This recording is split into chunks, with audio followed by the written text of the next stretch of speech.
அன்பு தமிழ் நெஞ்சங்களுக்கு ஆஸ்ட்ரோ தமிழ் மகளின் இனிய வணக்கங்கள். இன்றைய பதிவில் தனுசு ராசியில் பிறந்த நண்பர்களே, சங்கே முழங்கென உங்கள் தலைமுறையில் முதலாக நடக்க போகும் அதிசயம், யாருமே எதிர்பார்க்காத, ஏன் இதுவரைக்கும் கண்டிராத ஒரு அதிசயம், அதிர்ஷ்டம் தனுசு ராசியில் பிறந்தவங்களுக்கு உங்கள் தலைமுறையில் முதலாக நடக்க போகுதுங்க, கிடைக்க போகுது.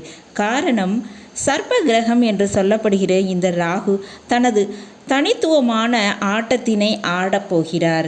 வெற்றி பலனை கொடுக்க போகிறார். தனித்து நின்று ஜெயிக்க போகும் ராகு தரக்கூடிய பலன்கள் குறித்து தான் இன்றைய பதிவில் பார்க்க போகிறோம். பதிவினை முழுமையாக பாருங்கள். பதிவு பிடிச்சிருந்தா லைக் பண்ணி கமெண்ட் பண்ணி மற்ற நண்பர்கள் உறவினர்கள் பயன்பெற அவங்களுக்கும் ஷேர் பண்ண மறந்துடாதீங்க. இதுவரை நம்முடைய ஆஸ்ட்ரோ தமிழ் மகள் சேனலை சப்ஸ்கிரைப் பண்ணாத நண்பர்கள் சப்ஸ்கிரைப் பண்ணி கூடவே தெரிகிற பெல்லைக்கான கிளிக் பண்ணி ஆல் ஆப்ஷன்ஸும் செலக்ட் பண்ணி வச்சுக்கோங்க. தனுசு ராசியில் பிறந்த நண்பர்களே, உங்கள் ராசி அதிபதி குரு பகவான் இது நாள் வரை 7ஆம் வீடான மிதுன ராசியில் இருந்து கொண்டிருந்தார். அப்படி இருந்த குரு பகவான் 9ஆம் பார்வையாக கும்ப ராசியில் இருந்த ராகுவை பார்த்தாருங்க. இதனால் ராகு பகவானுடைய ஆட்டம் கொஞ்சம் அடங்கியே இருந்ததுன்னு சொல்லலாம். அசுபராக இருந்தாலும் முழு சுபரான குரு பகவானுடைய பார்வை கிடைத்ததால் ராகுவால் பெரிய அளவு மாற்றங்களை செய்ய முடியாமல் போனது.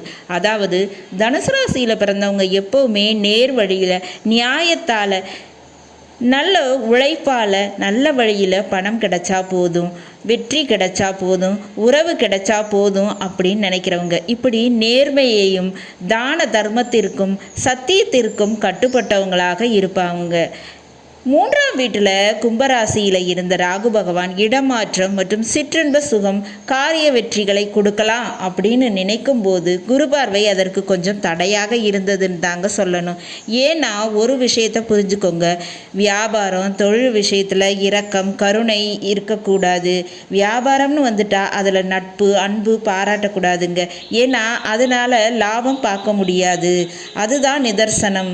ஒரு போட்டியில் கலந்து கொள்ளும்போது மற்றவங்களுக்கு விட்டு கொடுக்கக்கூடாது. இப்படிப்பட்ட விஷயத்தை குரு பகவான் செய்ய வைப்பார். பரவாயில்ல, தியாகம் பண்ணு, உங்களுக்காக விட்டு கொடு அப்படின்னு உங்களை செய்ய வச்சிடுவார். அப்போ உங்களுக்கான வாழ்க்கையை நீங்கள் எப்போ தான் வாழ முடியும்? அப்படிப்பட்ட வாழ்க்கையை வாழ வைக்கத்தான் 3ஆம் வீட்டில் கும்பராசியில் ராகு பகவான் வந்து அமர்ந்திருந்தார். ஆனால் குரு பார்வை கிடைத்ததால் ராகுவால் தன்னிச்சையாக செயல்பட முடியவில்லை. இல்லற வாழ்க்கைக்கு தேவையான அனைத்து விஷயத்தையும் கொடுக்கக்கூடிய ராகு பகவான் இந்த விஷயத்தை செய்ய முடியாமல் போனது. அப்படிப்பட்ட ராகுவை போல் கொடுப்பாரும் இல்லை, கேதுவை போல் கெடுப்பாரும் இல்லைன்னு சொல்லுவாங்க. அப்படிப்பட்டவர் ராகு.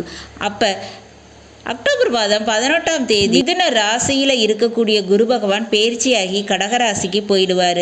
அப்போ ராகுவின் மீது விழுந்த குரு பார்வை மாறுகிறது, விலகுகிறது. இது முதல் விஷயங்க. ரெண்டாவதாக ராகு இருக்கக்கூடிய ராசின்னு பார்த்தா கும்பராசி. அதுக்கு அதிபதி சனி பகவான். அவர் 4ஆம் வீடான மீன ராசியில் இருக்கார்.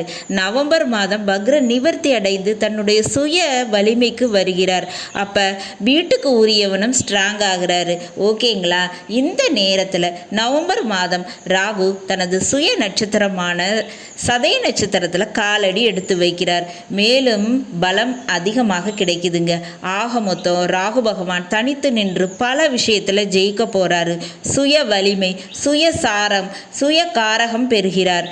என்னெல்லாம் உங்களுக்கு நடக்கும் அப்படின்னு பார்த்தா, இந்த நேரத்தில் அழையா விருந்தாளியாக அரசியல்வாதிகளின் தொடர்பு, பதவி வாய்ப்பு இதெல்லாம் கிடைக்குங்க. எதிர்பார்த்தே இருக்க மாட்டீங்க, அப்படிப்பட்ட விஷயம் நடக்கும். சினிமா, செய்தி ஊடகம் இந்த மாதிரியான துறைகளில் பிரபலமாகக்கூடிய வாய்ப்பு இருக்குது. டிரான்ஸ்போர்ட் டிபார்ட்மெண்ட், ரயில்வே, ரோட்வேஸு இந்த மாதிரியான விஷயத்தில் கவர்மெண்ட் ஜாப் கிடைப்பதற்கு வாய்ப்பு இருக்குது.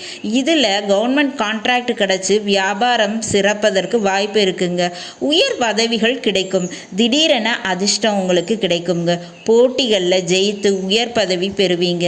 அதுபோல் குதிரை race, online gaming, net bet making, cryptocurrency, lottery இப்படிப்பட்ட ஏதாவது ஒன்றில் அதிர்ஷ்டம் கிடைக்கும். பெருந்தொகை ஜம்பா லம்பா கிடைக்கிறதற்கு பணம் அதிகம் பெறுவதற்கு வாய்ப்பு இருக்குங்க. மேலும் இந்த நேரத்தில் குரு பகவான் 8ஆம் வீட்டில் மறைகிறாரு. அப்போ பிள்ளைகளுக்கு செய்ய வேண்டிய கடமையை செய்து முடிப்பீங்க. உங்கள் பிள்ளைங்க உங்கள் தலைமுறையில் யாருக்குமே இதுவரைக்கும் கிடைக்காத ஒரு பாக்கியம், வாய்ப்பு, அதிர்ஷ்டம் அது உங்கள் பிள்ளைகளுக்கு கிடைக்குங்க. அதுக்கு மூல காரணமாக நீங்கள் இருக்க போகிறீங்க.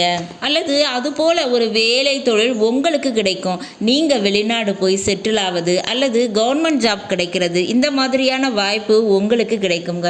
உங்கள் தலைமுறையில் யாருக்குமே இதுவரைக்கும் கிடைக்காத வாய்ப்பு கிடைக்கும். ஒன்று பிள்ளைகளுக்கு அல்லது உங்களுக்கு கிடைக்கிறதுக்கு சான்சஸ் ரொம்பவே இருக்குங்க. உங்கள் தலைமுறையில் உங்கள் பேர் மறக்க முடியாத அளவுக்கு ஒரு சரித்திரமாக இடம்பெற போகுது. அப்போ உங்கள் பேர் பதிய சான்சஸ் இருக்குங்க. சொந்த பந்தங்கள் அண்ணாந்து பார்க்கும் அளவுக்கு மாற்றம் என்பது வேலை தொழில் விஷயத்தில் நிச்சயமாக இருக்கும். மேலும் இந்த நேரத்தில் 4ஆம் வீட்டில் சனி பகவான் வக்ர நிவர்த்தி அடைகிறாரு. அப்போ படிக்க வேண்டிய விஷயம், கற்றுக்கொள்ள வேண்டிய விஷயம் நிச்சயமாக இருக்குங்க. சொத்து விஷயத்தில் நீங்கள் அதை உருவாக்கியே தீர போகிறீங்க. ராகு உங்கள் கூட பிறந்த சகோதர சகோதரிகளால் ஏற்பட்ட பிரச்சனைகளை நீக்குவார். உடன் பிறந்தவங்களுக்கு இடமாற்றம், அவங்களோட திருமணம், வேலை, இப்படி அவங்க இடம் மாறுவாங்க. அதனால் உங்களை விட்டு விலகுவாங்க. உங்களுக்கும் நன்மை கிடைக்கும். மேலும் இந்த நேரத்தில் மணல் வியாபாரம், ரியல் எஸ்டேட்டு, கல்குவாரி, விவசாயம் இதில் இருக்கிறவங்களுக்கு நல்ல லாபம் கிடைக்குங்க. மேலும் பண வரவுங்கிறது நேரடியாக மட்டுமல்ல, மறைமுக வழிகள்லையும் மன வாழ்க்கை மூலமாகவும், அதாவது உங்கள் வாழ்க்கை துணை மூலமாகவும் கிடைப்பதற்கு வாய்ப்பு இருக்குங்க. வாய்ப்புகளை பயன்படுத்திக்கோங்க. ராகு பகவான் 3ஆம் வீட்டில் சுய காரகம் பெறுவதால் திருமண விஷயத்திலிருந்து எல்லா விஷயத்திலையுமே திருப்பங்கிறது நிச்சயம் உண்டுங்க. நீங்கள் செய்ய வேண்டியது எல்லாம் காலபைரவருடைய வழிபாடு. ஞாயிற்றுக்கிழமையில் ராகு வேளையில் மாலை 4:30 to 6 இந்த நேரத்தில் காலபைரவர் வழிபாடு செய்யும் போது உங்களுக்கு காரிய வெற்றி கிடைக்குங்க. 6 மணிக்கு மேலே குரு ஓரை இருக்கும். அந்த நேரத்தில் குரு பகவானை வழிபாடு செய்யுங்க. நிச்சயமாக மிகப்பெரிய அதிர்ஷ்டம், நன்மைப்பதற்கு வாய்ப்பு உண்டுங்க. நல்லது, நன்மைகள் பலவும் தேடி வரும். நல்லது நண்பர்களே, இன்றைய பதிவு உங்களுக்கு பிடிச்சிருக்கும்னு நினைக்கிறேன். பிடிச்சிருந்தால் லைக் பண்ணி, கமெண்ட் பண்ணி, மற்ற நண்பர்கள், உறவினர்கள் பயன்பெற அவங்களுக்கும் ஷேர் பண்ண மறந்துடாதீங்க. இதுவரை நம்முடைய ஆஸ்ட்ரோ தமிழ் மகள் சேனலை சப்ஸ்கிரைப் பண்ணாத நண்பர்கள் சப்ஸ்கிரைப் பண்ணி, கூடவே தெரியல பெல் ஐக்கானை கிளிக் பண்ணி ஆல் ஆப்ஷன்ஸும் செலக்ட் பண்ணி வச்சுக்கோங்க. மீண்டும் நல்லதொரு வாய்ப்பினில் உங்கள் அனைவரையும் சந்திக்கிறேன். அதுவரை ஆஸ்ட்ரோ தமிழ் மகளின் அன்பு கலந்த வணக்கங்கள். நன்றி.